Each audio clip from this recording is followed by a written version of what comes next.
Okay, these are NAPCO low profile contacts or wireless contacts. They could be used for window contacts. They could be used for door contacts. The back that shows the you may not see them if they're already installed. You may not see this if they're already installed, but the logical number that gets programmed into the system are on the back. But they come in two colors. I suppose they're paintable if you gave them a light sanding, and you could probably paint them the color to match if you were that particular about where they go in, where they get installed. But anyway, they come in mahogany and ivory, I suppose. And I'm going to show you how to change the batteries. A couple more extra things about them today. So you want, if you look at the side of them, all four sides, you have obviously a little divot there. Four of them all the way around. You want to pry using a small screwdriver. You want to pry, see if I don't knock the camera here. It doesn't really matter which one you pick. And I wouldn't pick a smaller screwdriver than this. Fingernail, it's a pretty small screwdriver. I wouldn't pick a smaller one because if you go at this, these sides without any sort of, you want to be careful. How do I say this? You don't want to just dig away at it blindly, you know, and oftentimes you might be on a ladder or sort of off balance or low light.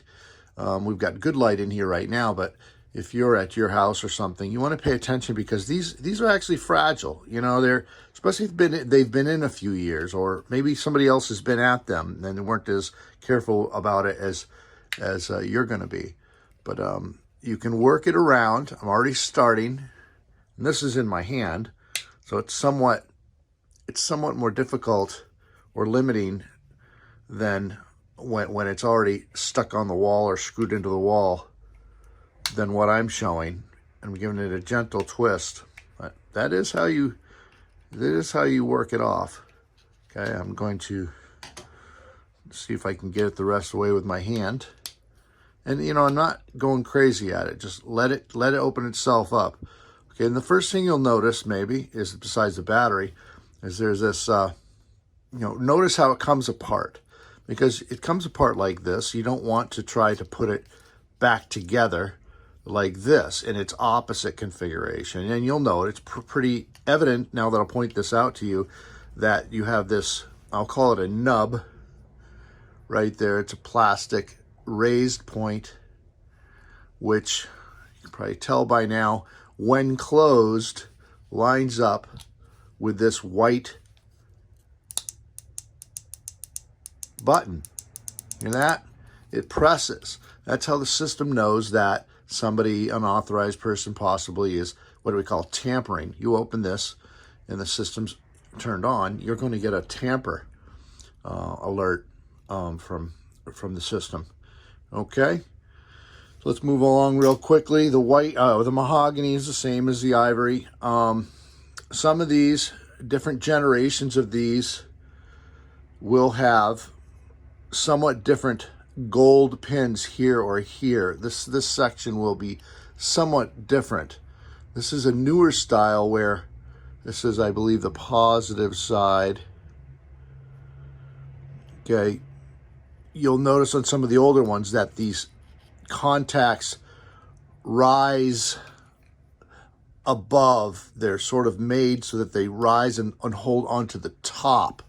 They come up over just a little bit on this side to make contact with this positive side of the battery.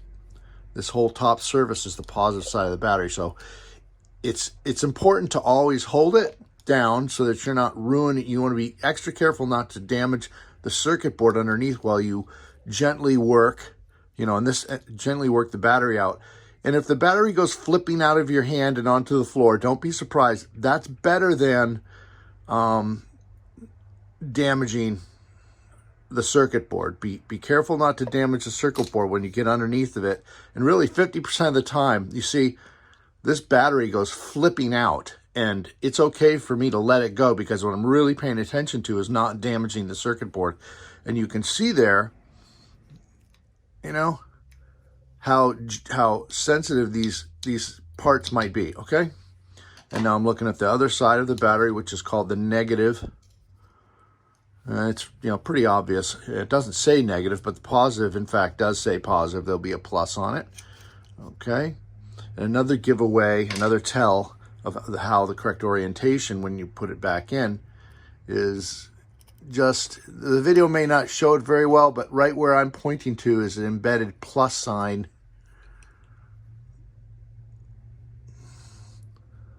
It just is, you have to believe me, right here is a plus. And what that's pointing, what's that? It could be confusing. You don't want to think of it, you know, this location that the bottom is plus. No, what it's trying to tell you, in a, you know, some engineer's, designer's mind, it's their idea of, oh no, the light went out. There we go.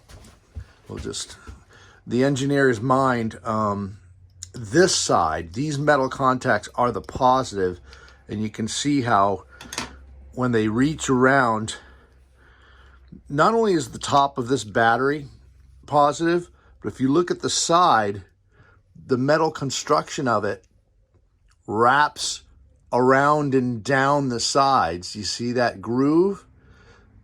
The bottom's the negative there, and the positive is not only the top, but it's also the side.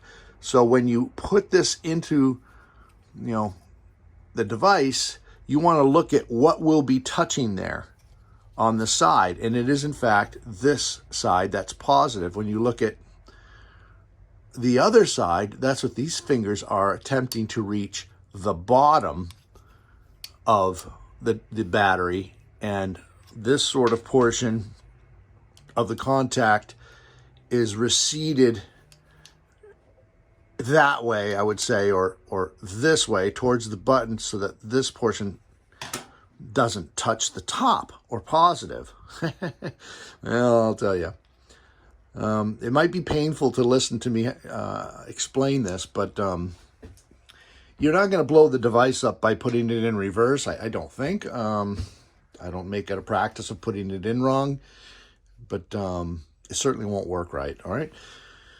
There's a lot of other things to know about this device with that I'm really not going to get into. You know, so say range of the device, you know, how to install it is basically what I'm talking about.